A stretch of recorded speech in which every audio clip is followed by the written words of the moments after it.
My fingers were slick with October drizzle as I worked the Slim Jim between the window and door frame of the black Mercedes. 3 cars down from the restaurant entrance, partially hidden by a delivery van, timing perfect. Dominic Caruso was inside finishing dinner with his lieutenants. I had maybe 20 minutes before he returned to his vehicle. 20 minutes to plant a bug that would feed my father everything the Caruso family discussed for the next 3 months. The lock clicked. I eased the door open, slid into the driver's seat, and pulled it closed behind me. The interior smelled like expensive leather and cedar, wealth I'd never touch in my legitimate life as a freelance journalist. My legitimate life. The phrase tasted bitter even in my thoughts. There was nothing legitimate about Samantha Wells anymore. Not since I was 19. I pushed the memory away, focusing on the device in my pocket. Smaller than a quarter, magnetic backing, designed to look like part of the car's wiring harness if anyone happened to check. My father's people had given me explicit instructions. Under the dashboard, left side, near the fuse box. Somewhere it would pick up every conversation that happened in this car. The dashboard release was exactly where the schematic showed. I wedged myself into the footwell, contorting my body to reach the compartment, phone flashlight clenched between my teeth. My heart hammered against my ribs, adrenaline making my hands shake. 7 years. 7 years of doing this, of being his pawn, his weapon, his spy. All because of one terrible night when I was drunk and stupid and got behind the wheel. All because a man died and my father made sure I'd never forget it. Except the man hadn't just died. I'd killed him. Vehicular manslaughter that my father had made disappear through his connections, burying the police report, paying off witnesses, ensuring his only daughter wouldn't rot in prison. The debt I owed him was eternal. Paid in missions exactly like this one. My fingers found the panel, pried it loose. The tangle of wires behind looked exactly like the diagram. I reached for the device in my pocket. The driver's door opened behind me. Cold night air rushed in, carrying the smell of rain and cologne and danger. A hand closed around my ankle, yanking me backward out of the footwell. I yelped, dropping my phone, my head cracking against the steering wheel as I was dragged from the car. The world spun. Then I was against the wet Mercedes, someone's forearm across my collarbone, rain streaming down my face. Well? The voice was low, accent subtle but unmistakable. Italian. This is interesting. I focused on the man pinning me. Tall, maybe 6'2", with dark eyes that caught the parking lot lights like polished obsidian. His black hair was slightly disheveled from the rain, and a thin scar traced down the right side of his neck, disappearing beneath his collar. He wore a charcoal suit that fit him the way expensive things always fit people who could actually afford them. The top buttons of his white shirt undone, revealing a heavy gold chain. Dominic Caruso. I'd seen photos in my father's briefings, but they hadn't captured the intensity of his presence.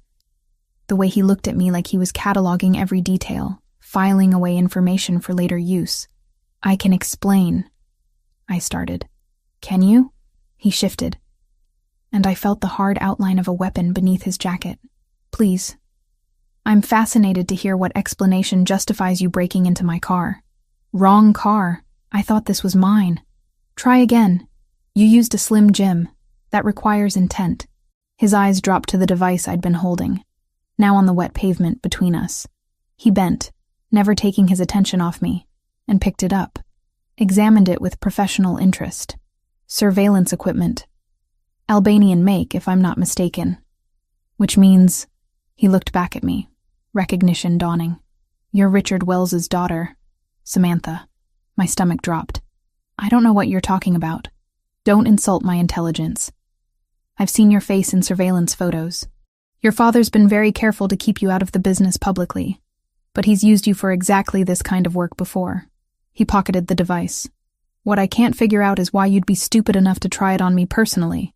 Maybe your reputation is exaggerated. Something flickered in his expression. Amusement, maybe, or appreciation for audacity. Oh, it's not. Trust me. He stepped back slightly, giving me space but not releasing me entirely. I could run. Should run. But his men were probably positioned throughout the parking lot, and I'd never make it 10 feet. You have 2 choices, Dominic said, his voice dropping lower. Option 1. I call your father right now. Tell him his daughter failed spectacularly at her mission and that I caught her red-handed. You know what happens to people who fail, Richard Wells. I did. I'd seen the consequences. Bodies in rivers, families destroyed, examples made. Option 2? My voice came out steadier than I felt. You work for me now. Feed your father exactly what I tell you to feed him. Pass me everything he shares with you. Become my eyes and ears inside the Albanian organization. He tilted his head, studying my reaction. In exchange, I investigate something for you. A little inconsistency I've noticed in your file. What inconsistency? The accident. The one your father uses to control you. There are some interesting gaps in the police report. Almost like it was constructed rather than recorded. The ground felt unsteady beneath me. You're lying. Maybe. Or maybe your father isn't the benevolent patriarch who saved you from prison. Maybe he's something else entirely. Dominic leaned closer, and I caught his scent properly now. Cedar and rain and something darker, more primal. Either way, you're caught. So what's it going to be, Samantha? Death? Or working for me? The rain intensified, soaking through my jacket, plastering my hair to my face. I looked at this man, this enemy, and felt something unexpected coil in my stomach. Not just fear, something more complicated, more dangerous. If I agree, how do I know you won't kill me anyway once I'm no longer useful? You don't, but you know with certainty what your father will do if I make that call. He pulled out his phone, held it up. 10 seconds to decide. My mind raced through options, each worse than the last. Running meant death. Refusing meant death. Only one choice offered even a chance at survival. Fine, I'll do it. Dominic smiled, and it transformed his face from intimidating to devastating. Smart girl. Let's go somewhere we can discuss the details. Somewhere dry. He guided me toward a different car. A sleek black sedan with tinted windows.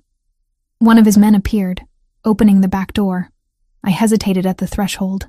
I'm not going to hurt you, Dominic said quietly. If I wanted you dead, you'd already be bleeding on this pavement. Get in. I climbed into the leather interior, and he slid in beside me. The door closed with an expensive thud, sealing us in warmth and silence. The driver pulled away smoothly, leaving the restaurant parking lot behind. Where are we going? I asked.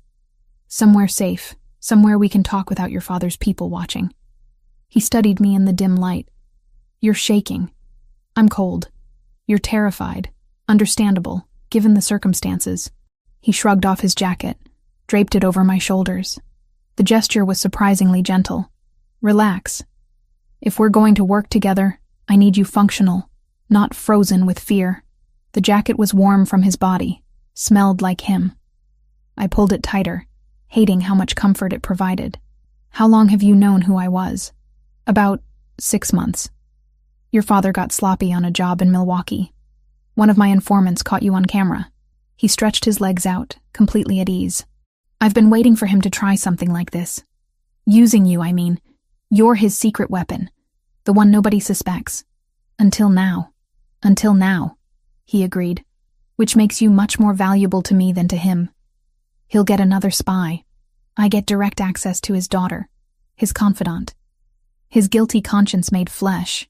The accuracy of that description stung. You don't know anything about my relationship with my father. I know enough. I know about the accident. I know he's used it to control you for 7 years. I know you hate yourself for what you think you did. And that guilt makes you compliant. His eyes locked on mine. But what if you didn't do it? What if he's been manipulating you with a lie? That's not possible. We'll see. The car pulled up to a luxury apartment building in one of Chicago's better neighborhoods. Dominic led me inside, through a lobby with actual artwork on the walls, into an elevator that required a key card to access the top floors. His apartment was exactly what I'd expected. Spacious, modern, decorated with the kind of understated elegance that screamed money without needing to prove anything. Floor-to-ceiling windows overlooked the city, lights spreading out like constellations against the darkness. Guest room is down the hall, Dominic said, gesturing. Bathroom attached. You'll stay here tonight while we establish the ground rules. I'm a prisoner. You're a collaborator. There's a difference. He moved to the bar, poured 2 glasses of something amber, offered me one. Unless you'd prefer to call your father, explain where you've been for the last hour. I took the glass. Sipped. Whiskey, smooth and expensive, burning down my throat. What do you want from me? Information. Loyalty. Your father's complete trust, which you'll maintain by feeding him carefully curated intelligence. He settled onto the couch, utterly relaxed. In exchange, I find out the truth about your accident. And if it is fabricated, I give you proof. Irrefutable proof that frees you from his control. And if it's real, if I really did kill someone, then at least you'll know for certain. Guilt is heavier when it's uncertain. He was right. God help me, he was right. I'd spent 7 years wondering if my memories of that night were accurate. If the flashes I recalled through my drunken haze were real, or constructed by trauma and guilt. When do we start? Tomorrow. Tonight you rest. Process what just happened. Decide if you're truly in, or if you're going to try something stupid like running. He met my eyes. Don't run, Samantha. I'd have to send people after you, and that would be unpleasant for everyone involved. I set down my glass. Where's that guest room? He showed me, pointed out fresh towels and toiletries, closed the door behind him with a soft click. I stood in the middle of the elegant space, still wearing his jacket, still smelling cedar and rain, and wondered what the hell I'd just agreed to. Through the window, Chicago glittered with 10,000 lies and secrets. Somewhere out there, my father was probably wondering why I hadn't checked in yet. Tomorrow I'd call him, feed him whatever story Dominic crafted, continue the charade. But tonight, standing in the apartment of my father's greatest enemy, I felt something I hadn't experienced in 7 years. Possibility. Morning arrived with unfamiliar sounds, traffic from a different angle, muffled and distant rather than the harsh street noise outside my studio apartment. I opened my eyes to cream-colored walls and designer furniture, momentarily disoriented before last night crashed back into consciousness. I'd agreed to betray my father, to work for Dominic Caruso, to become a double agent in a war I'd never wanted any part of. Someone had left clothes folded on the chair beside the bed. Jeans in my size, a forest green sweater, undergarments still in packaging. The attention to detail was both impressive and unsettling. How long had Dominic been planning for this possibility? The apartment was quiet when I emerged from the guest room, showered and dressed. Dominic sat at the kitchen island with coffee and a tablet, dressed more casually than last night. Dark jeans, a gray Henley that showed the definition of his shoulders, reading glasses perched on his nose. He looked up when I entered. Coffee's fresh. Cream and sugar on the counter if you need it. I poured myself a cup, black, and leaned against the opposite counter. Maintaining distance felt important. We need to discuss the specifics. Direct. I appreciate that. He set down the tablet, removed his glasses. Here's how this works. You call your father this morning. Tell him the mission went sideways. You were nearly caught by building security. Had to abort before planting the device. He'll be angry, but he won't kill you for a failed attempt. Not immediately. And then? Then you continue your normal life. Journalism, coffee with friends, whatever routines you maintain. But when your father gives you assignments, you tell me first. I'll decide what information to let through, what to redirect, how to use you most effectively. The clinical way he described using me should have been offensive. Instead, I found it oddly reassuring. No pretense of friendship or alliance. Just business. What about my investigation? Into the accident? Already started. I have people pulling records, interviewing witnesses from 7 years ago, tracking down the supposed victim's family. He stood, moved to the coffee maker for a refill. Closer now. I caught that cedar scent again. These things take time. Be patient. I've been patient for 7 years. Then a few more weeks won't kill you. His eyes met mine, dark and unreadable. Make the call. Put his mind at ease. Then we'll discuss your cover story. I used my own phone, stepping into the guest room for privacy I knew was illusory. Dominic probably had the whole apartment wired for sound. My father answered on the second ring. Where the hell have you been? You were supposed to check in 8 hours ago. The job went bad. Building security did a random patrol, caught me near the car. I had to run. The lies came easily after 7 years of practice. I've been lying low, making sure nobody followed me home. Silence. Then, did they see your face? I don't think so. It was dark, raining. I kept my hood up. You don't think so isn't good enough, Samantha. If Caruso knows we sent someone, he doesn't. I was careful. Another pause. Come to the house tonight. We need to discuss your next assignment. I can't tonight. I have a deadline for an article. True, actually. My legitimate work as a journalist still needed attention. Tomorrow. Fine. Tomorrow. 6 o'clock. Don't be late. He hung up without goodbye. 7 years, and he'd never once ended a conversation with affection. Just demands and expectations, and the constant reminder of the debt I owed. When I returned to the main room, Dominic was typing on his phone. How'd he take it? Angry.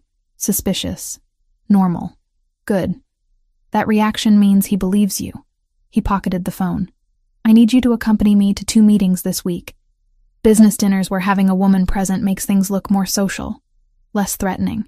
You'll be introduced as a public relations consultant I'm considering hiring. I know nothing about public relations. You're a journalist. Close enough. Just look professional. Make small talk. Observe everything. He studied me.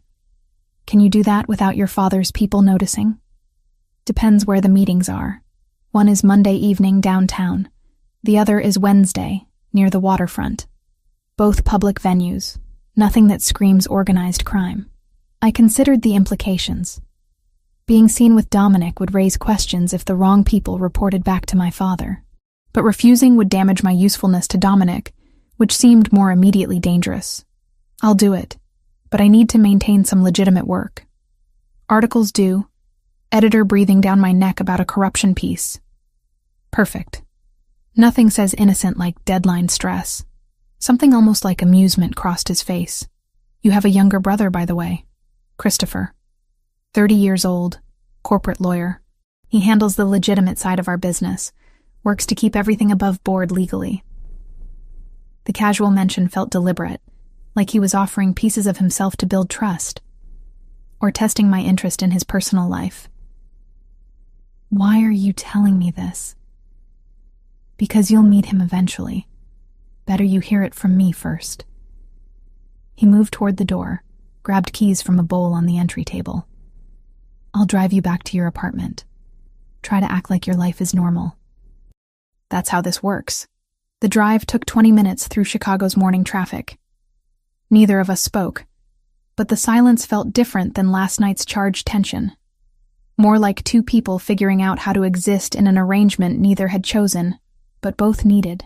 He pulled up half a block from my building. Call me if your father contacts you with anything time-sensitive. Otherwise, I'll pick you up Monday at 6 for the first meeting.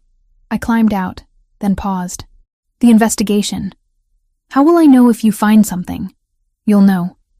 I don't keep information that important to myself. His eyes held mine through the open car door. I'm not your father, Samantha. I don't operate through manipulation and guilt. The statement landed with unexpected weight. I nodded, closed the door, watched him drive away before heading inside. My apartment felt smaller after Dominic's luxury space, cramped and cluttered with the debris of a life lived paycheck to paycheck. I'd just settled at my laptop when my phone rang. Kayla, where were you last night? I tried calling 3 times. Guilt twisted in my stomach. Kayla Turner had been my friend since college, the only person outside the criminal world who knew about my father's hold over me. Well, she knew I felt obligated to him. She didn't know about the missions. Research for an article. Lost track of time. At 2 a.m? Try again. I should have known better than to lie to someone who'd known me for 8 years. Can we meet? I'll explain in person. Luna Cafe, 30 minutes. The cafe was crowded with morning rush. Students and professionals grabbing overpriced lattes before work. Kayla sat in the back corner, her editor's eye immediately cataloging my appearance when I slid into the booth across from her. You look exhausted. Rough night. I saw you, Sam. Yesterday evening, getting into a car with a man I didn't recognize. Black sedan, expensive. You want to explain that? My mind raced. How much to tell her? enough to satisfy her concern without revealing the full insanity of my situation. It's for a story, investigative piece about, I grasped for something plausible, about how legitimate businesses in Chicago have ties to organized crime. This guy, he's connected, agreed to give me background information if I keep him anonymous. Kayla's expression said she wasn't buying it completely. And you trust him? I don't trust anyone anymore, but the information could be valuable. Sam, she leaned forward, voice dropping. You're playing with fire. I know you feel like you owe your father everything, but getting mixed up with actual criminals. I'm a journalist. This is what we do. We chase stories other people are too afraid to touch, and sometimes we end up dead for it. The truth of that statement hung between us. She was right to be worried. If she knew the full extent of what I'd gotten into, she'd probably drag me to the police herself. I'll be careful. Promise. She studied me for a long moment, then sighed. At least text me every day so I know you're alive. Deal? Deal. We finished our coffee talking about safer topics. Her struggles with her boss at the newspaper, my upcoming deadline, the new restaurant that had opened downtown. Normal things. Normal conversation. A thin veneer of ordinary life over the chaos beneath. When I got home, there was a message from an unknown number.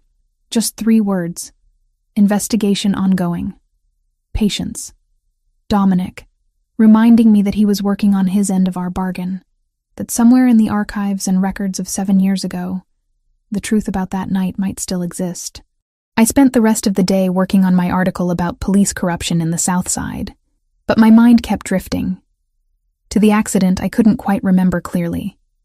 To my father's convenient rescue, and the debt that had defined my adult life. To Dominic's assertion that it might all be fabricated. What if he was right?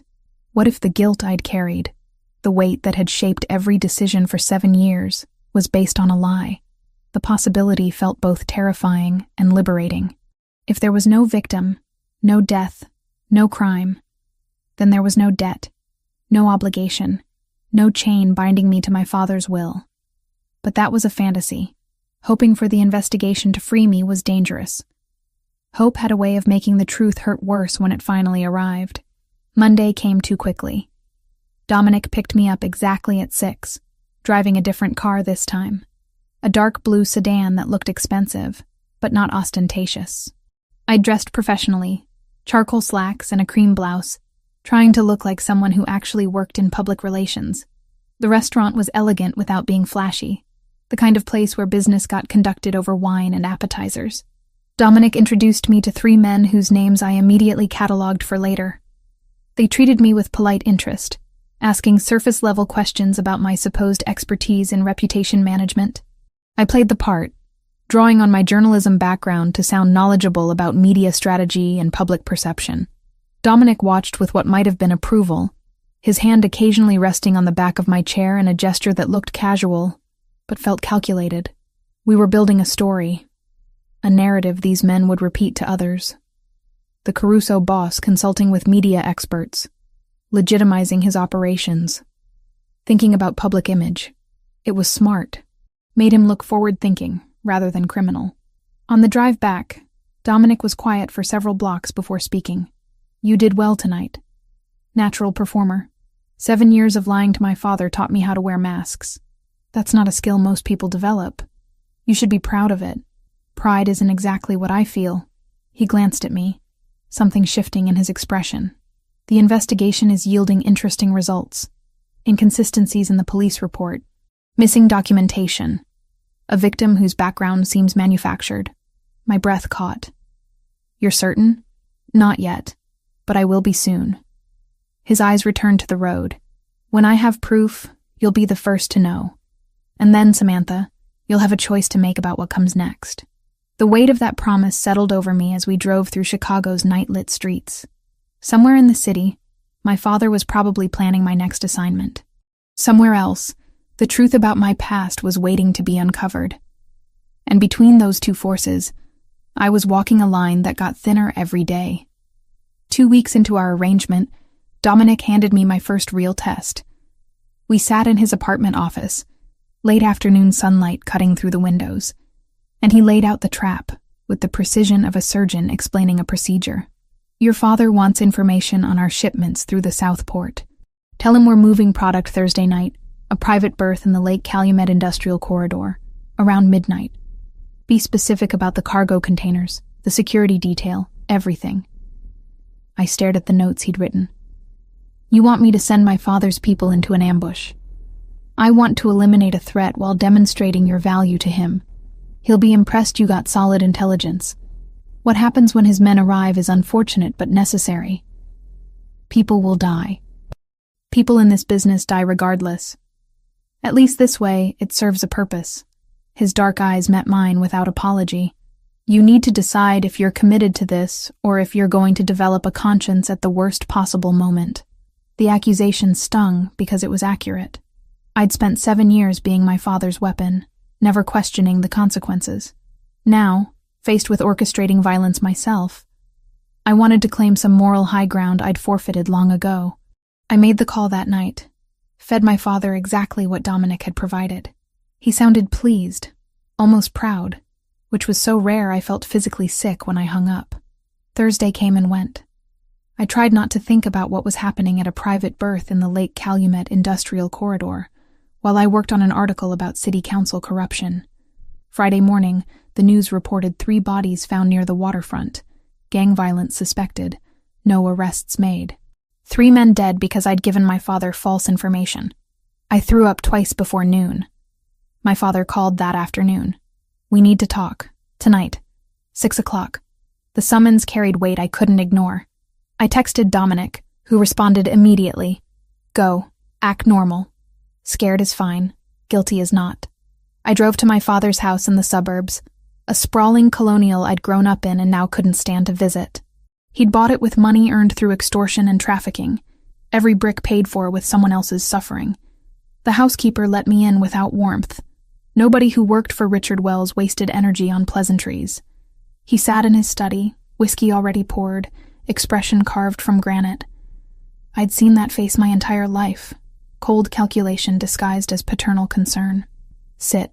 I sat in the chair across from his desk, the same one I'd occupied countless times as a child, being lectured about responsibilities and family loyalty. The information you provided was compromised. 3 of my men are dead, 2 are in custody facing murder charges. The entire operation was a setup. His voice never rose, which somehow made it worse. Explain.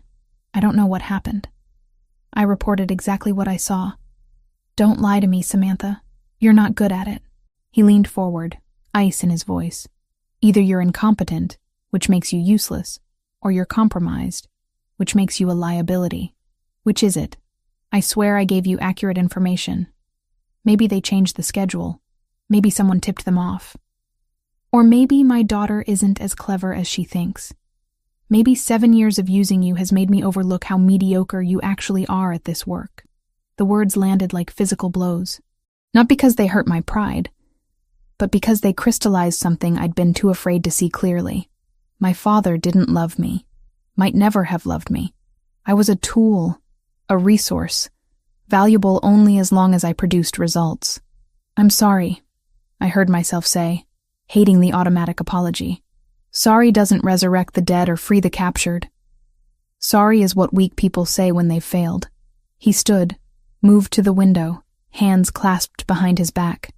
I'm giving you one more chance. Redeem yourself or accept that you're done being useful to me. And you know what happens to people I can't use. The threat wasn't subtle. When I left 20 minutes later, hands shaking as I gripped the steering wheel, I understood with perfect clarity that my father would kill me if I became more trouble than I was worth. 7 years of service, of obedience, of sacrificing my own life to pay a debt. None of it had earned me any protection. Just temporary value that could evaporate the moment I stopped being useful. I drove to Dominic's apartment without consciously deciding to. He answered the door in dark jeans and a black t-shirt, took one look at my face, and pulled me inside. What happened? He doesn't care. About me. About any of it. I'm just a tool he uses until I break. The words tumbled out, ugly and raw. 3 men are dead because of information I provided, and all he cares about is that I failed him. Sit down. I'll get you water.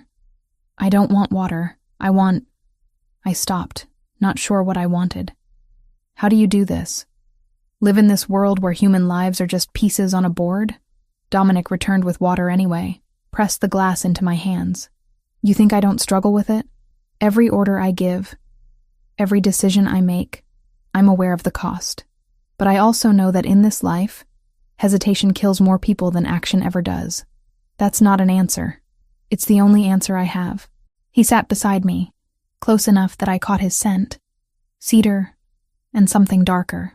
My father ran this organization before me. He believed in ruling through fear, through violence so extreme that people wouldn't dare oppose him. I watched him beat men half to death for minor infractions. Saw him torture someone for information about a missing shipment, then kill them anyway once he got what he needed. I turned to look at him. Really look at him. How old were you? 12 when it started. 19 when he died and I took over. Something raw flickered in his eyes. I promised myself I'd be different, more strategic, less brutal.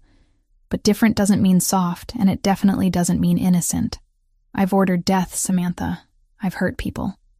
The difference is I own it. I don't pretend it's anything other than what it is. And that makes it okay? No. It makes it honest. He held my gaze. Your father manipulates through guilt and obligation. Makes you think you owe him everything while he gives you nothing.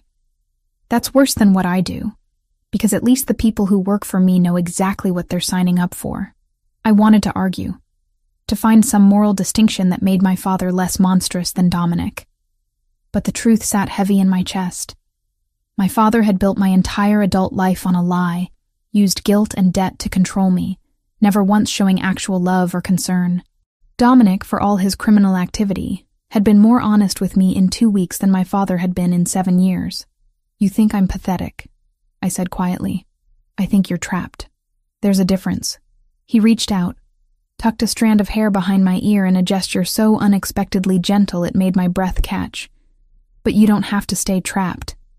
That's what the investigation is for. To give you a choice.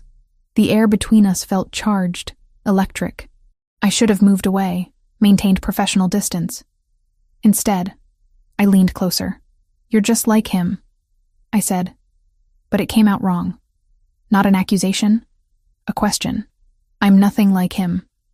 His hand cupped my jaw, thumb brushing my cheekbone. And I'll prove it. How? Instead of answering, he stood, held out his hand. Come with me. He led me to his car, drove for 20 minutes to a part of Chicago I didn't recognize. A community center in a neighborhood that had seen better decades. Windows barred, paint peeling. Inside, it was surprisingly warm. Children's artwork covered the walls, and I could hear laughter from somewhere deeper in the building. A woman in her 50s approached, smiled when she saw Dominic. Mr. Caruso, we weren't expecting you today. Just showing someone the program. Is Maria around?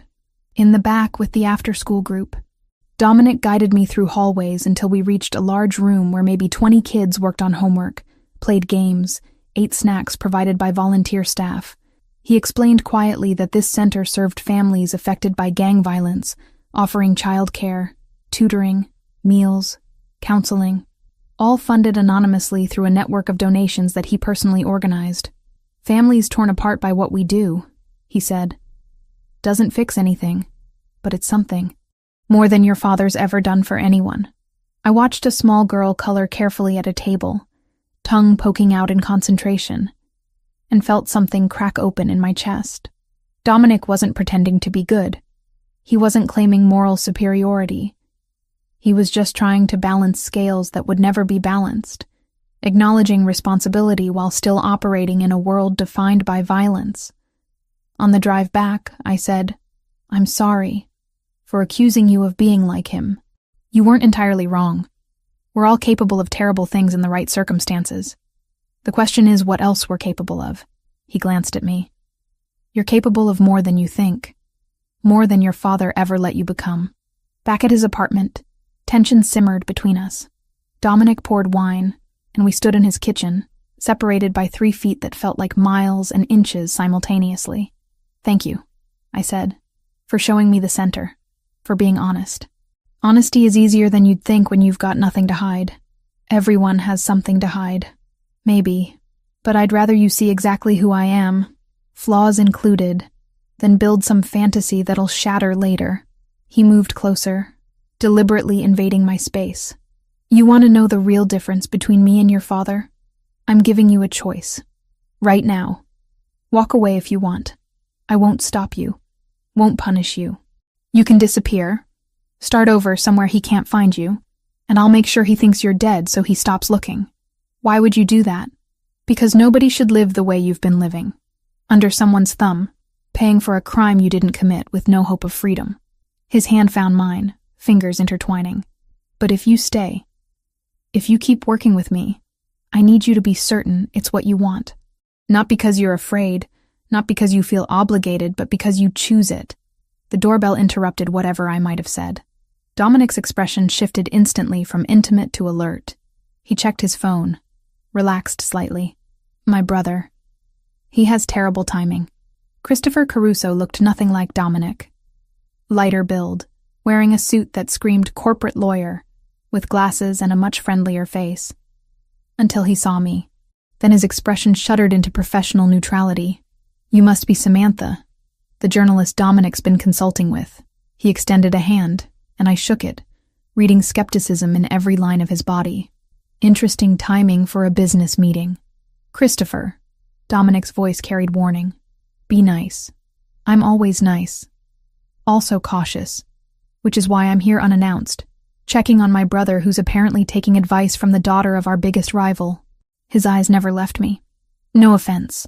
Some taken, I replied, but understandable. That earned a flicker of respect. I'll be direct. My brother has a habit of seeing the best in people, which is admirable until it gets him killed. So before this goes any further, I need to know whose side you're actually on. Mine, I said, surprising myself with the truth. I'm on my own side for the first time in 7 years. If that happens to align with your brother's interests, fine. But I'm done being anybody's pawn. Christopher studied me for a long moment, then looked at Dominic. I like her. Still don't trust her, but I like her. He headed for the door, paused. Be careful, both of you. The Albanians aren't going to take those losses lying down, and our own people are getting nervous about all the changes you're making.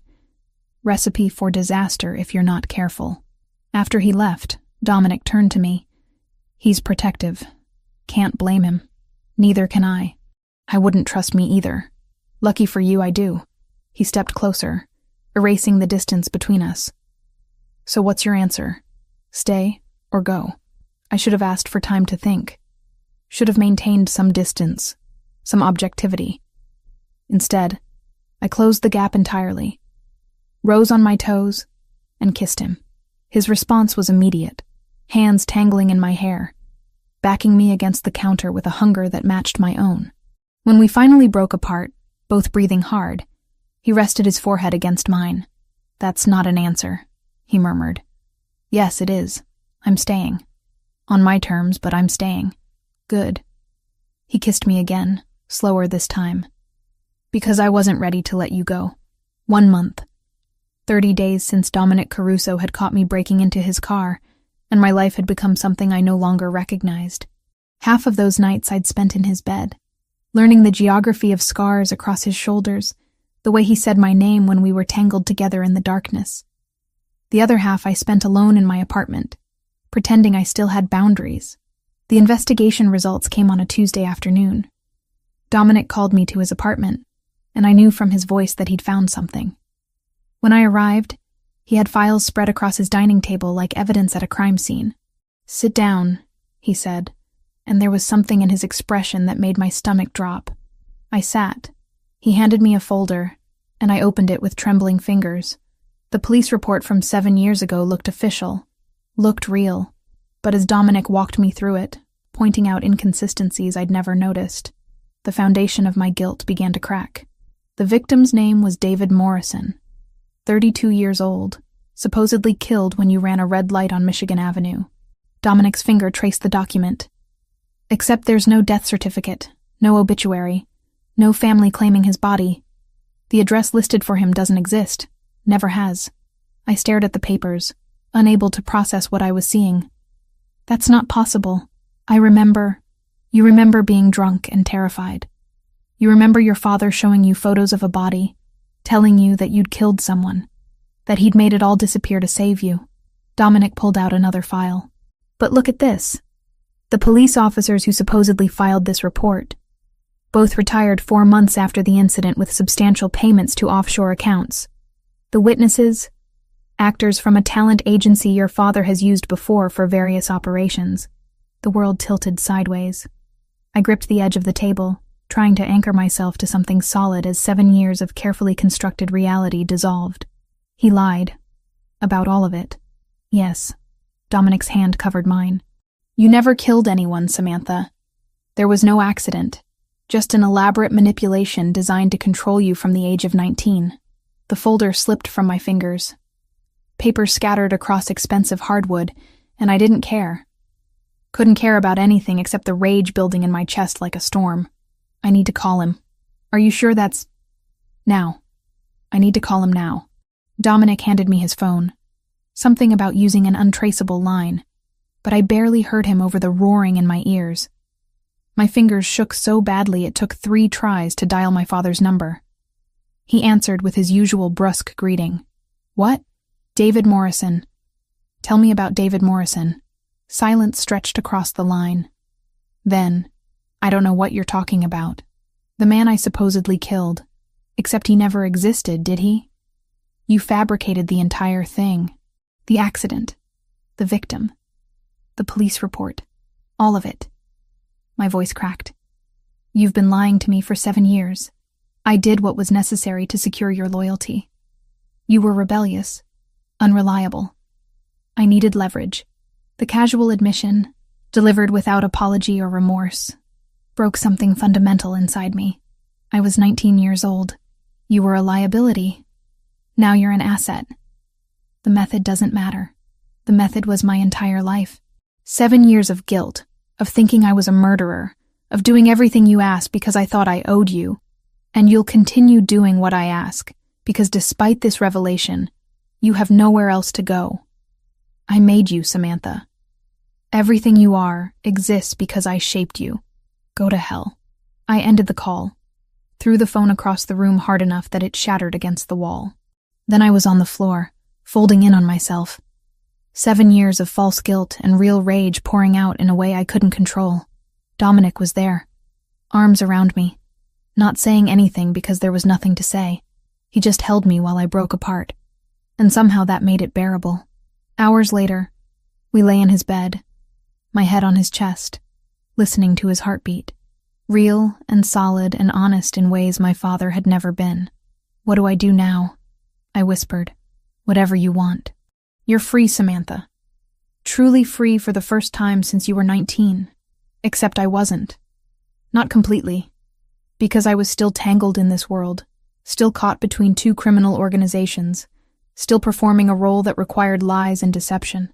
But at least now I was choosing it. That had to count for something. The next 2 weeks blurred together.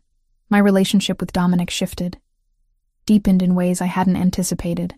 We were lovers, yes, but also partners.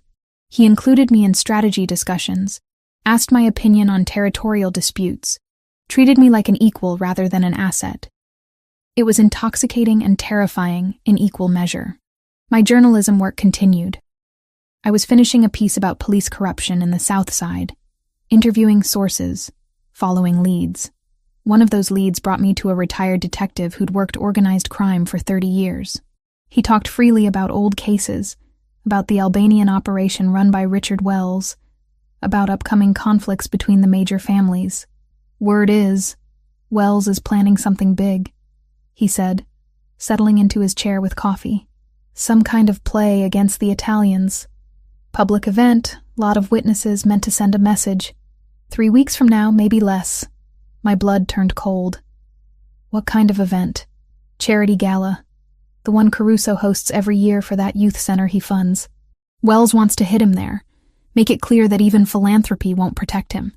I barely remembered driving back to my apartment. Barely remembered calling Dominic, hearing his voicemail, hanging up without leaving a message. The information sat like poison in my stomach. If I told Dominic, I was sentencing my father to whatever retaliation would follow, sealing my position as a traitor, burning that bridge permanently and irrevocably. If I stayed silent, Dominic would walk into an assassination attempt, might die because I was too cowardly to choose. 2 days I carried that knowledge. 2 days of avoiding Dominic's calls, of pretending to be buried in deadline work, of lying awake at night weighing impossible choices. On the 3rd day, Dominic showed up at my apartment. I opened the door to find him standing there, expression carved from stone. "What's wrong?" "I don't know. You tell me." He walked past me, into my small living room, turned to face me with his arms crossed. "You've been distant, avoiding me. Either something happened or you're planning something I'm not going to like. Which is it?" I could lie. Should lie. Protect myself. Protect the fragile neutrality I'd managed to maintain. Instead, I heard myself say, "My father is planning to kill you. 3 weeks from now at your charity gala." Assassination in public, meant to send a message. The silence that followed felt like falling. Dominic's expression didn't change, but something shifted behind his eyes. Calculation replacing whatever warmth had been there. "How long have you known?" 36 hours. 36 hours. "And you didn't think to mention this?" His voice stayed level, which was somehow worse than anger. "Were you trying to decide whether to warn me or let it happen?" "Of course not. Then why wait? Why the distance, the avoidance?" He stepped closer, and I had to resist the urge to back away. "I need to know, Samantha. Did you tell me because you care if I live or die, or because you're covering your own position?" The accusation landed like a physical blow. "How can you ask me that?" "Because 36 hours ago, you found out your father wants me dead, and your first instinct was to keep it to yourself. That tells me everything I need to know about where your loyalties actually lie. My loyalty is to the truth, to finally being honest about everything after 7 years of lies." Fury rose to match his. "You want to know why I hesitated? Because telling you means destroying whatever relationship I have left with my father. It means committing completely to this, to you, to a life I never chose. That's terrifying, Dominic. I'm allowed to be terrified. Terrified is fine. Waiting 36 hours while I walk around completely exposed is not. I'm telling you now. That should count for something. It does. Just not as much as you think it should." He moved toward the door, stopped with his hand on the knob. "I'll handle your father's plan. You should stay away from the gala. From me. From all of this until you figure out what you actually want." Then he was gone, and I was alone with the wreckage of a fight that felt like an ending. I called Kayla because I had no one else. She arrived 20 minutes later with wine and sympathy, took one look at my face, and pulled me into a hug. "Tell me everything." So I did. The whole story, from the fake accident to the double agent arrangement to falling for Dominic despite knowing better. She listened without interrupting, and when I finished, she said exactly what I needed to hear. "You're in love with him. That's your takeaway? Not that I'm working for the mob, or that my father is a sociopath, or that I'm trapped in an impossible situation. All of those things are true. But the reason you're this destroyed is because you love Dominic Caruso, and you're terrified he won't forgive you." She poured us both more wine. "So what are you going to do about it?" I stared into my glass, seeing my reflection distorted in the dark liquid. What was I going to do? Keep playing both sides until someone got killed? Run away and start over somewhere else? Or finally, definitively, choose? "I don't know," I admitted.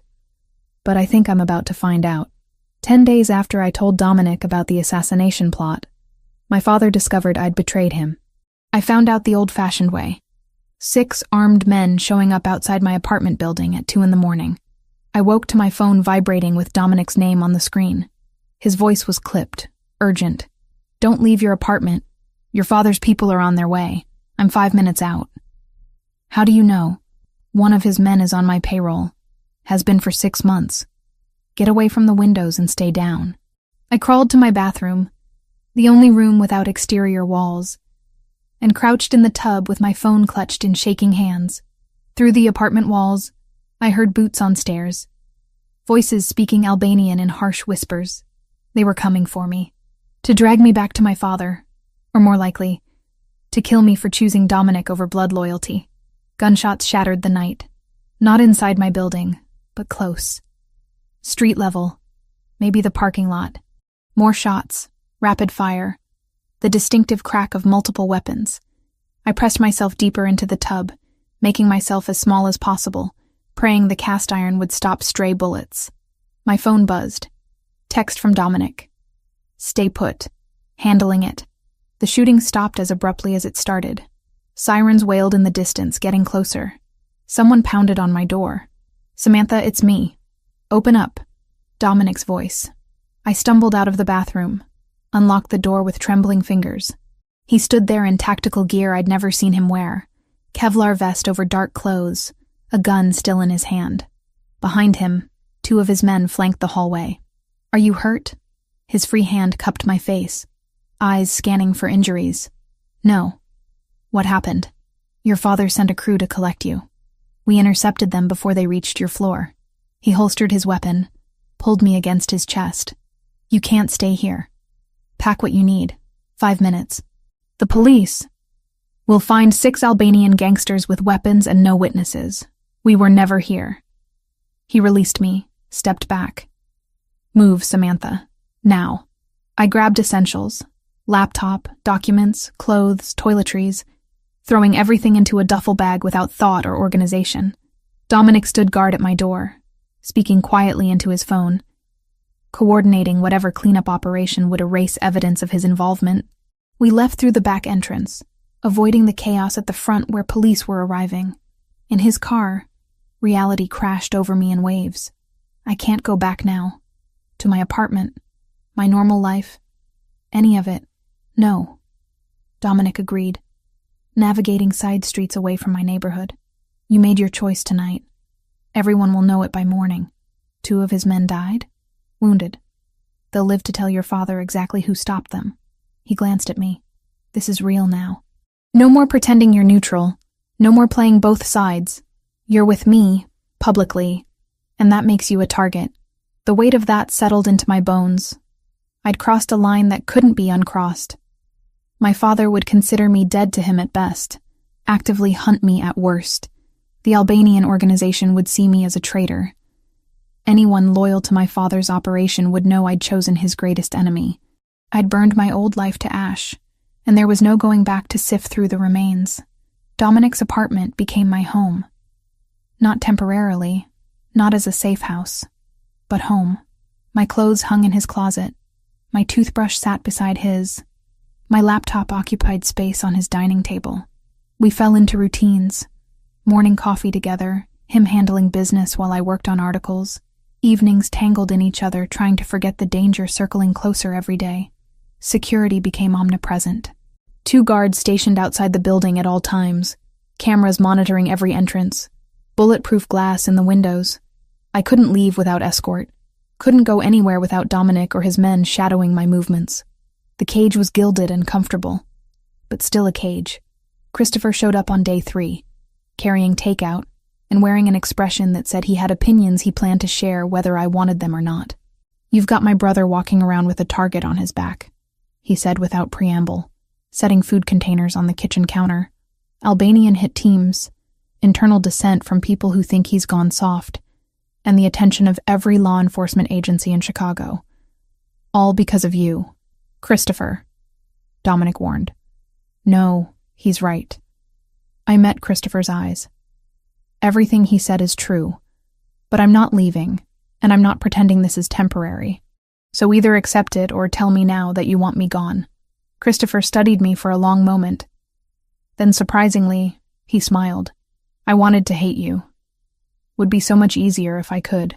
He started unpacking food. But my brother's been alone for too long, and you make him happy. Happy enough to risk everything, apparently. So I guess I'm stuck with you. It wasn't exactly a warm welcome, but it was acceptance.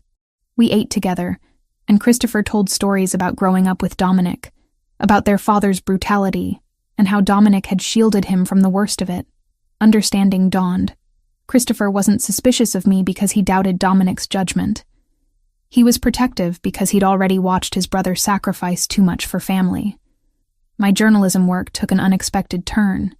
I started investigating the Albanian organization with the same techniques I'd used on corrupt politicians and dirty cops.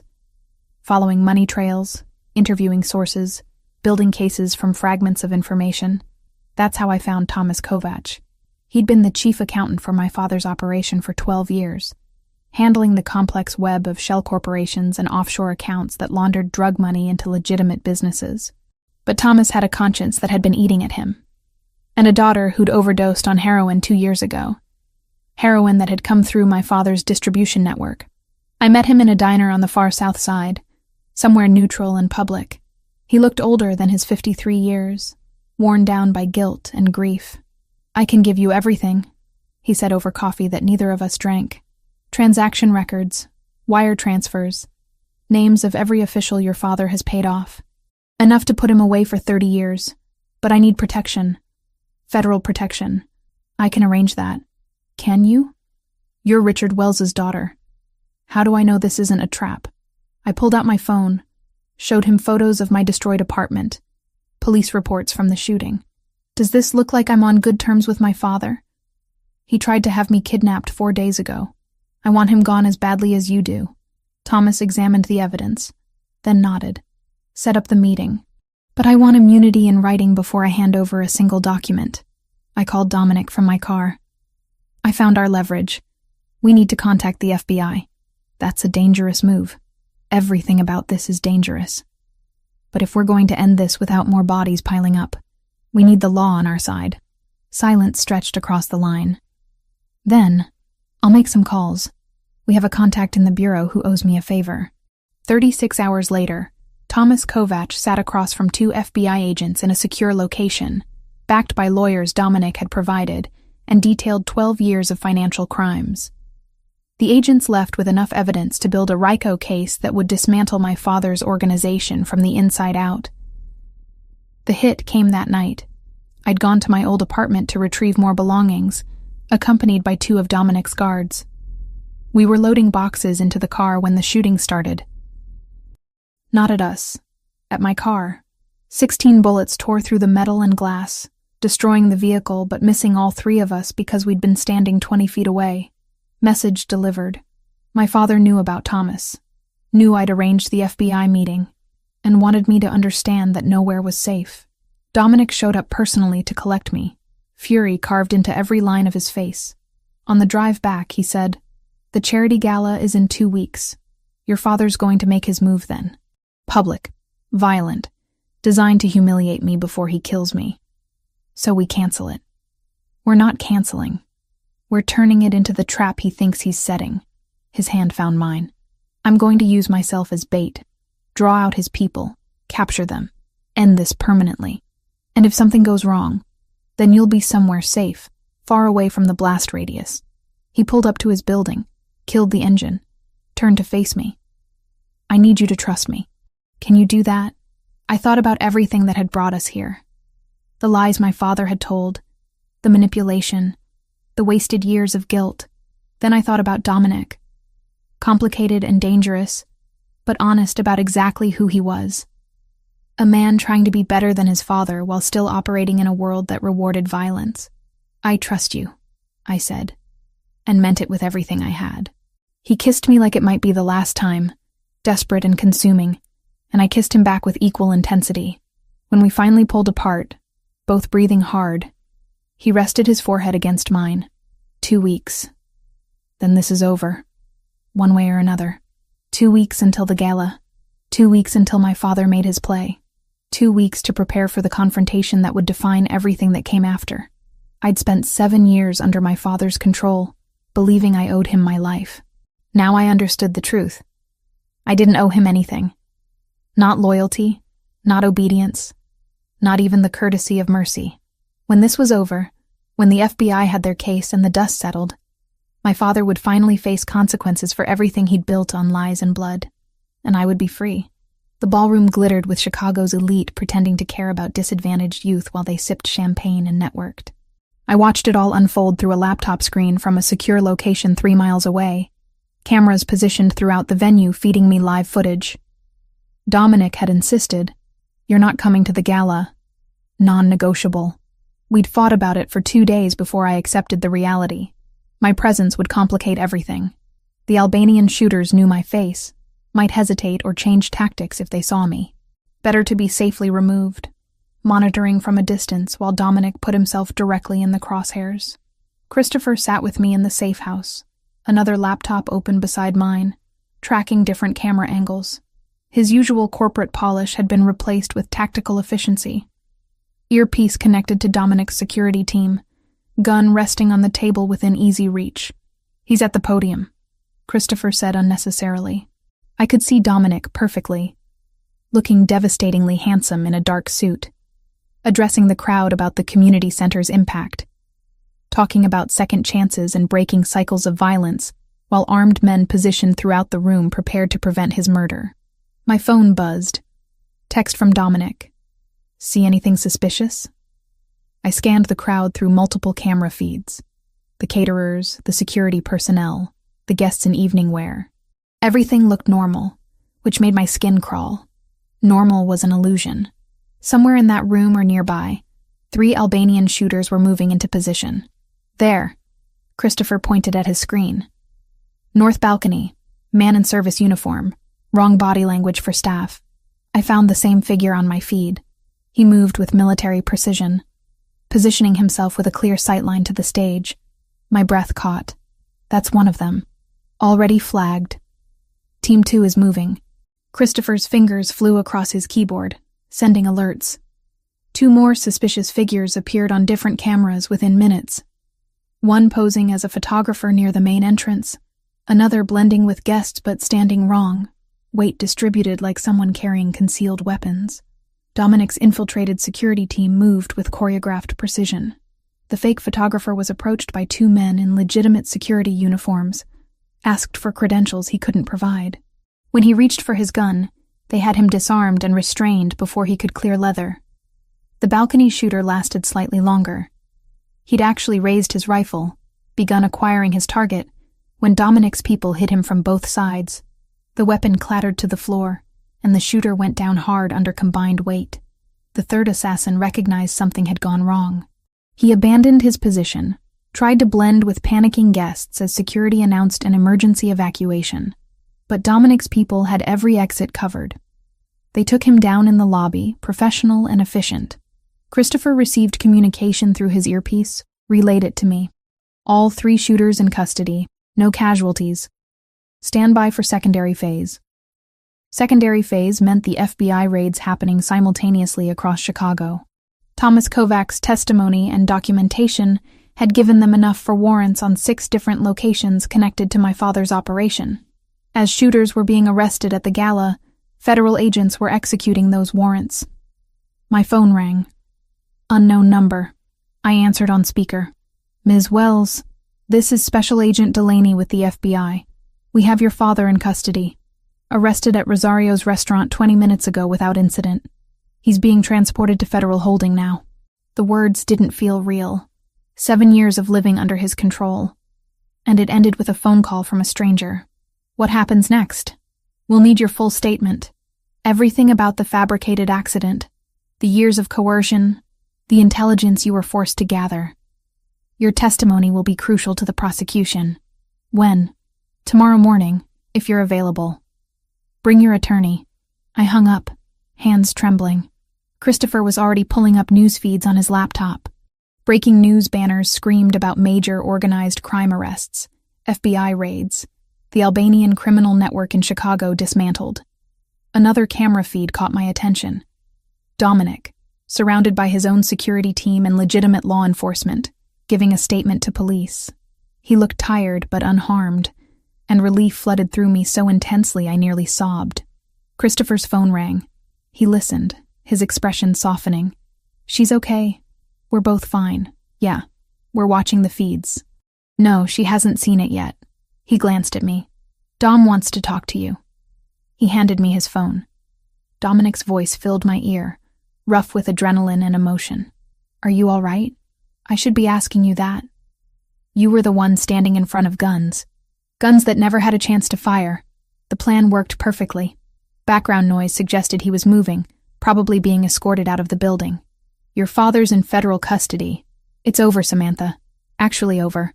The weight of those words settled into my bones. Over. 7 years of manipulation, of guilt, of living as someone else's weapon. Finished. I need to see you. Christopher's bringing you to the apartment. I'll meet you there in an hour. We'll celebrate properly. The safe house felt too small suddenly. Walls pressing in. Christopher packed up our equipment efficiently. Made calls to coordinate our transport back to Dominic's place. A different car than we'd arrived in. Different route. Extra security following at a distance. Even with the immediate threat neutralized, caution remained necessary. Dominic beat us back to the apartment by 10 minutes. When I walked through the door, he was there, jacket discarded, sleeves rolled up, looking more real and solid than anything I'd seen on a screen. I crossed the space between us in 3 steps, and he caught me, arms wrapping tight. You're safe. I breathed against his chest. So are you. That's all that matters. Christopher cleared his throat delicately. I'm going home. You two have earned a quiet night. He squeezed my shoulder as he passed. The gesture surprisingly affectionate. Welcome to the family officially. After he left, Dominic guided me to the couch, poured us both whiskey. We sat close, my head on his shoulder, his arm around me, processing everything that had happened. The FBI called. They want my statement tomorrow. I'll have lawyers there with you. Make sure they understand the coercion, the manufactured guilt, all of it. His fingers traced patterns on my arm. Your father's looking at RICO charges, money laundering, conspiracy to commit murder. He won't see freedom again. Good. No ambivalence, no conflicted feelings. Just relief that a man who'd built his power on manipulation and violence would finally face consequences. My phone buzzed with a text from Kayla. Just saw the news. Are you okay?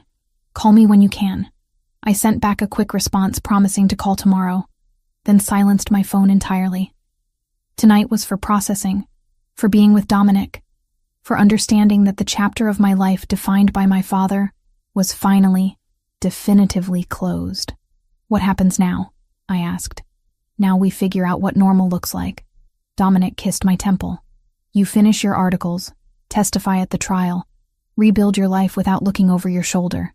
I work with Christopher to legitimize more of the business, step back from the dangerous operations. We see if we can build something real together. Sounds impossibly optimistic. Maybe, but we've earned some optimism. He shifted to look at me directly. I love you, Samantha. Have from the moment you tried to lie your way out of being caught in my car. Probably should have mentioned it before the night people were trying to kill me. Despite everything, I laughed. Terrible timing, but I love you too. Even when you're being recklessly heroic and using yourself as bait. In my defense, it worked. This time, don't make it a habit.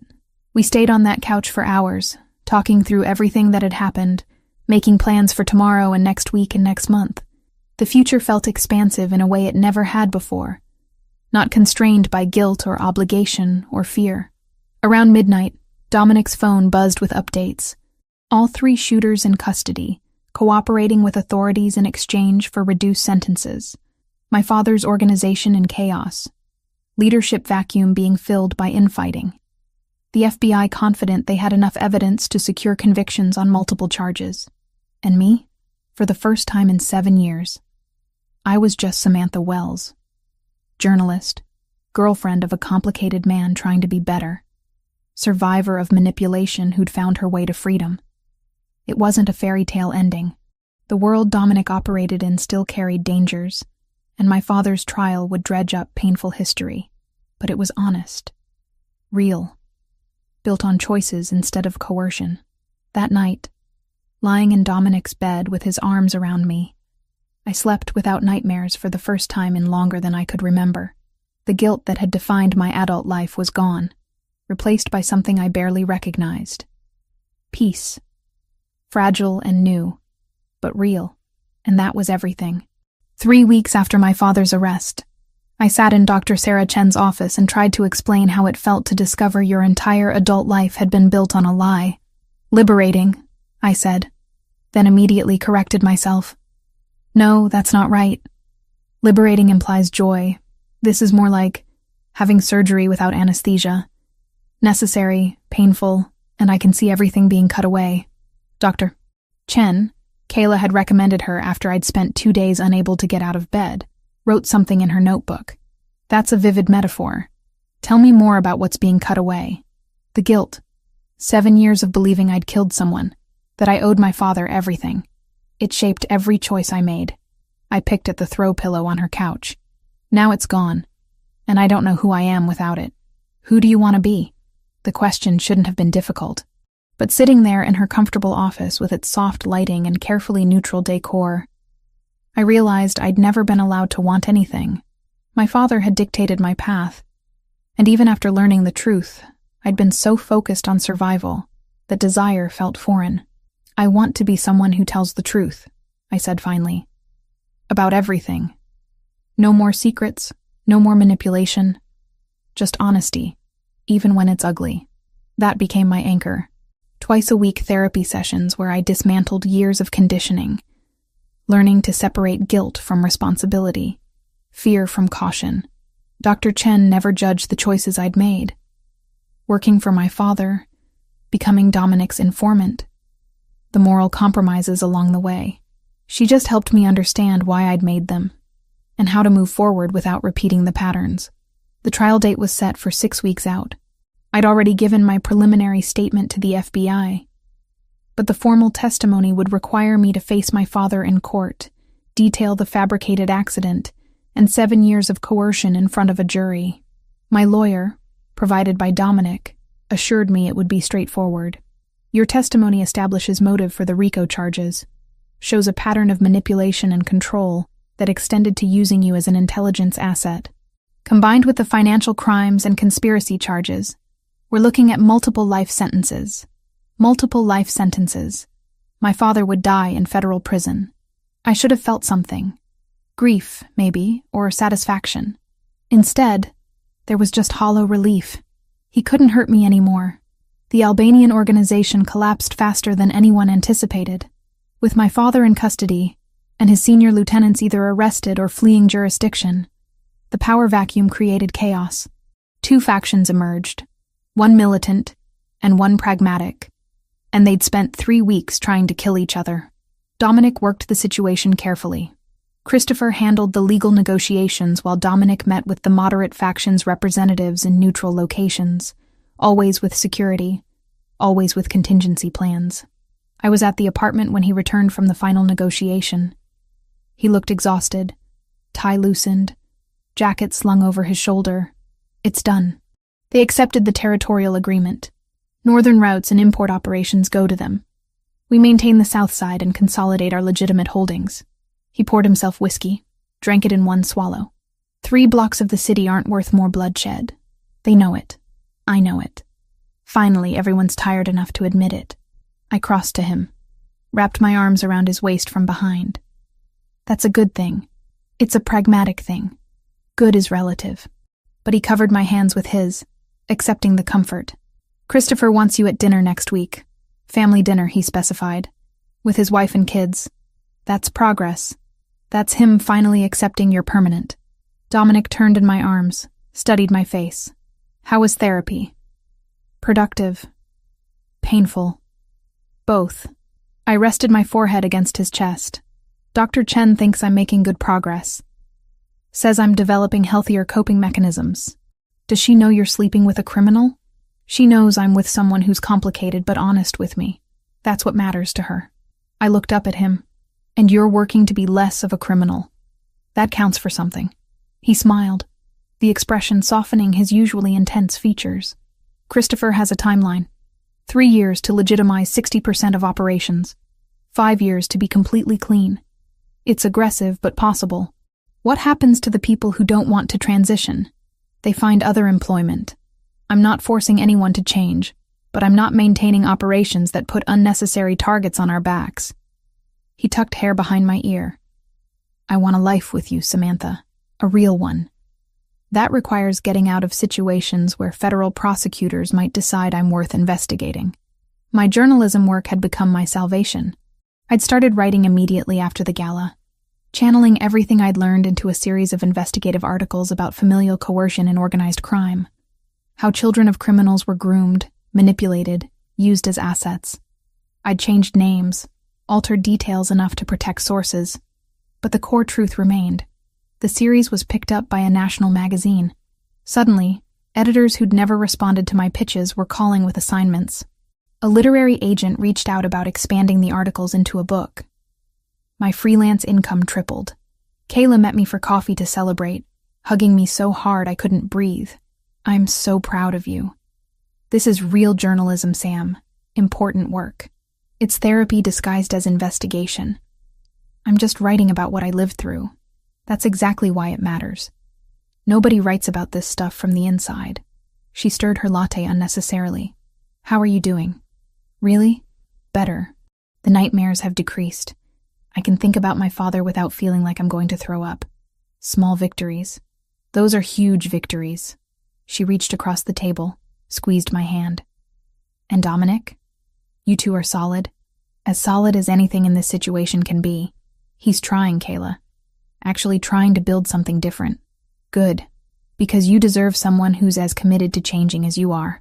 Christopher's dinner happened on a Saturday evening at his house in the suburbs. His wife Emma was warm and welcoming. Their 2 daughters, 7 and 9, treated me like a fascinating curiosity. The younger one, Sophie, asked directly if I was going to marry Uncle Dom. Sophie! Emma looked mortified. But Dominic just laughed, ruffled Sophie's hair. That's between your uncle and Samantha. Stop being nosy. After dinner, while Emma got the girls ready for bed, Christopher poured wine for the 3 of us in his study. He raised his glass formally. To family. Blood and chosen. We drank, and I felt something settle into place. This was acceptance. Not just tolerance, but genuine welcome into something I'd never really had. A family that functioned on trust instead of manipulation. I was wrong about you, Christopher said bluntly. Thought you were using my brother. Or that you'd turn on him when things got difficult. But you chose him over everything else you had. That matters. I didn't have much to choose over. I admitted. You had your father's organization. Your identity as his daughter. Those aren't nothing. Even if they were built on lies. You walked away from all of it. He looked at Dominic. She's good for you. You're different. Lighter somehow. Like you finally believe there's a way out. She made me believe it's possible, Dominic said quietly. That's worth more than anything. The trial preparation consumed my days. Hours with lawyers, reviewing testimony, preparing for cross-examination. They warned me that my father's defense would try to paint me as an unreliable witness, someone with motivation to lie. But the evidence, the fabricated police reports, the fake death certificate, Thomas Kovac's financial records, supported everything I claimed. I asked my lawyer if I'd have to see my father in court. You'll have to look at him when identifying him for the jury, but you don't have to make eye contact beyond that. Focus on the prosecutor, on the jury, anywhere else. The thought of seeing him again made my skin crawl. Dr. Chen helped me prepare, running through visualization exercises, teaching me grounding techniques for when anxiety spiked. He has no power over you anymore, she reminded me. He's in federal custody. He can't hurt you. The worst he can do is look at you, and even that is temporary. My investigative series won a regional journalism award.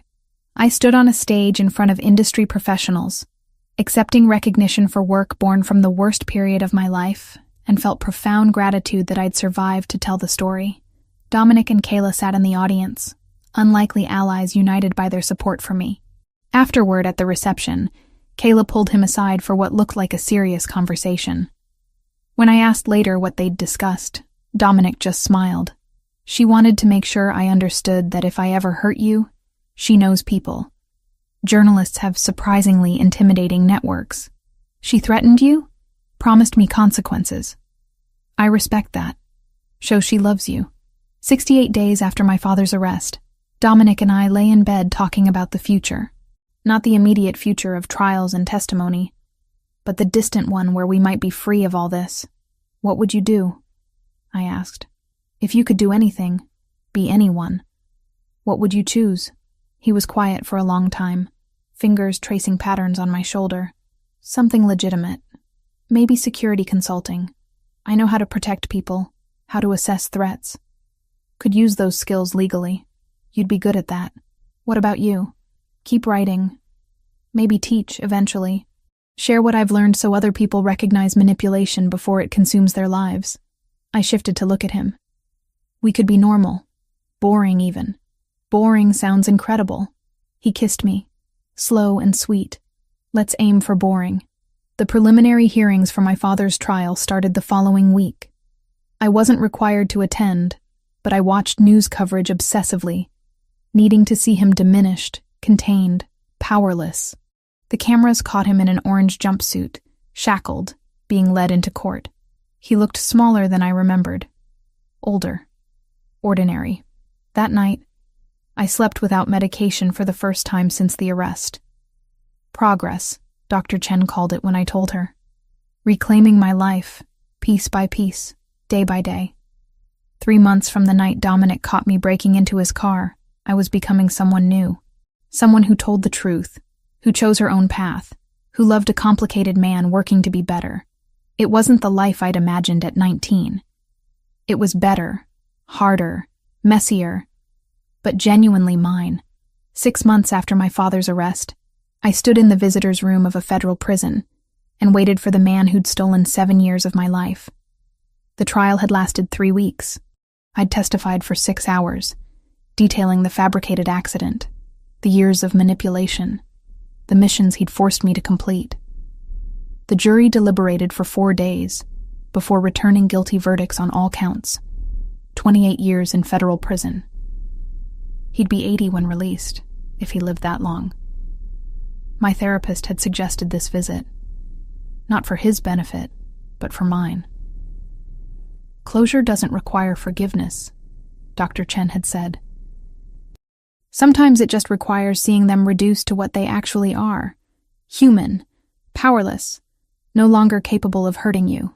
Richard Wells shuffled into the room in prison orange, hands cuffed, looking smaller than I remembered. Older. The authority he'd wielded my entire life had been stripped away, leaving behind an ordinary man facing decades behind bars.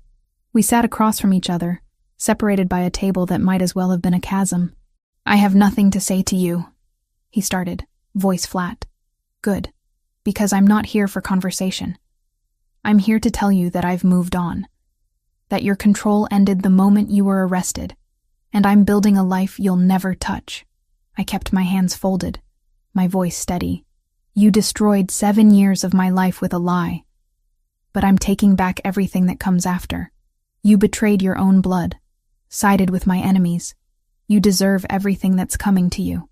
The words should have hurt. A year ago, they might have, but sitting across from him, seeing him powerless and bitter, I felt only pity. I testified truthfully. That's not betrayal. That's justice. I stood. This is the last time we'll speak. I wanted you to know that I'm happy, that I found someone who treats me like an equal instead of a possession, that my career is thriving, that everything you tried to prevent me from becoming, I'm becoming anyway. You think you've won, but you'll always be my daughter. That stain doesn't wash off. You're right. I am your daughter, but I'm also so much more than that. And unlike you, I'm free. I walked out without looking back. The guard escorted him away, and I returned to the parking lot where Dominic waited in the car. He took one look at my face and pulled me into his arms. How do you feel? Like I can finally breathe. The journalism award ceremony had been 3 months ago, but editors still contacted me weekly with assignments. The investigative series about familial coercion in organized crime had resonated with readers in ways I hadn't anticipated. Survivors reached out, sharing their own stories. Academics cited my work in papers about psychological manipulation. A publishing house offered a book deal with an advance that made me cry. I'd signed the contract 2 weeks ago.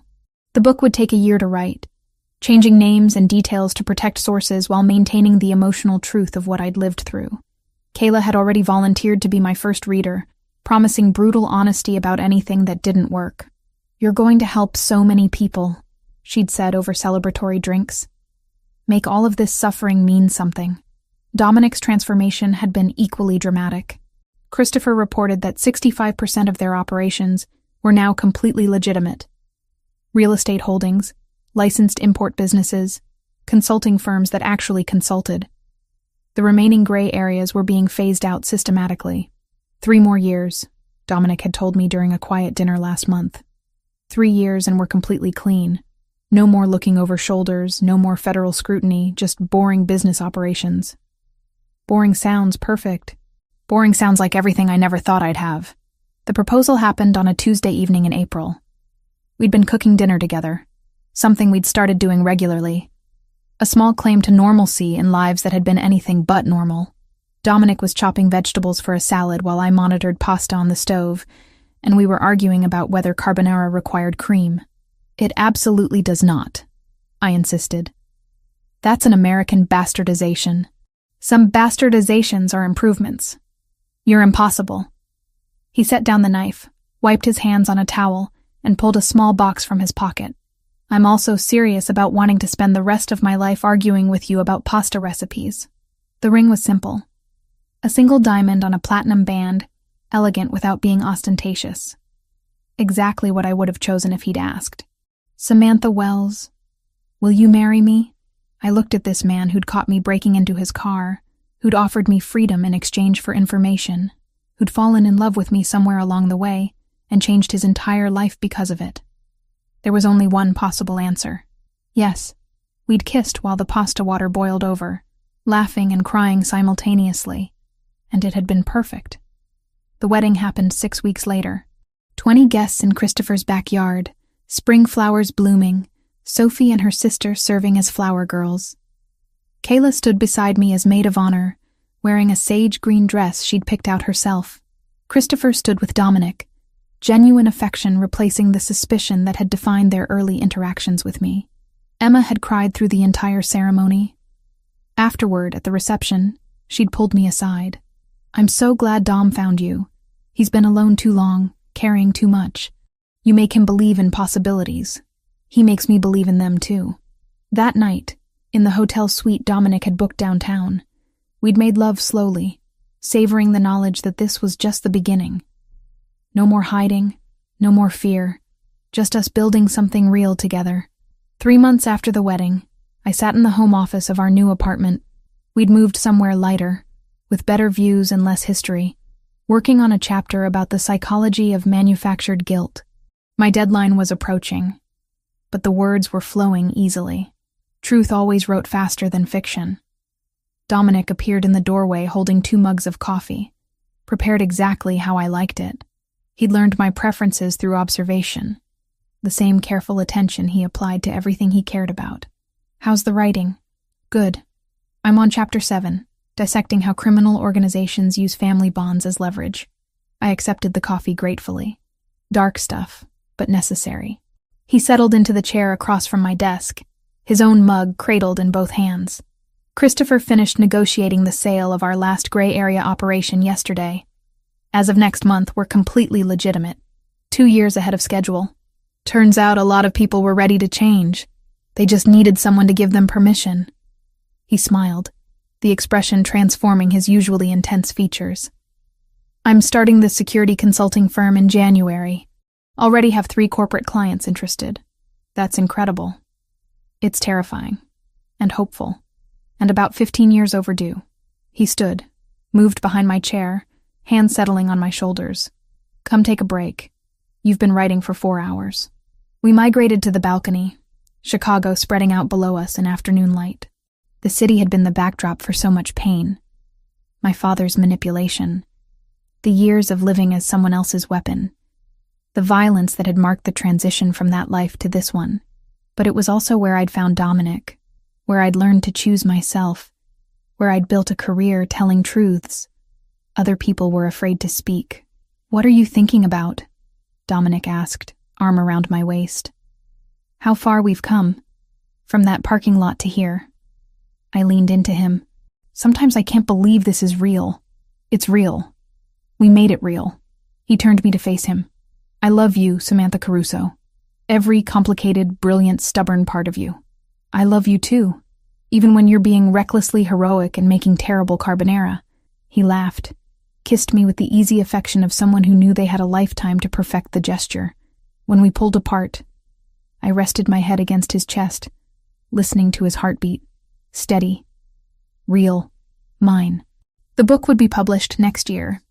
Dominic's consulting firm would launch in 8 months. We'd build something together. Not perfect, because perfect was an illusion, but honest.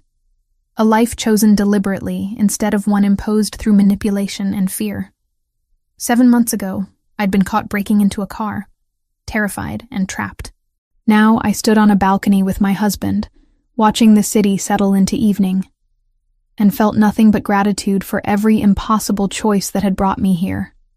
Freedom wasn't a destination. It was a practice, something you claimed and reclaimed every day through honesty and courage, and refusing to let anyone else define your worth. And I was finally, gloriously free. Epilogue. 6 months after the trial, the community center on 18th was louder than it had ever been. New shelves, new paint, same long tables scarred by years of homework and board games. Dominic signed the last grant form and held the door while the late sun spilled across the gym floor. Kayla organized the art supplies with military seriousness and rolled her eyes when Christopher tried to alphabetize the crayons. For once, there was nothing to fix and no one to outrun. The work would never be finished. Good work never is, but it finally felt like theirs.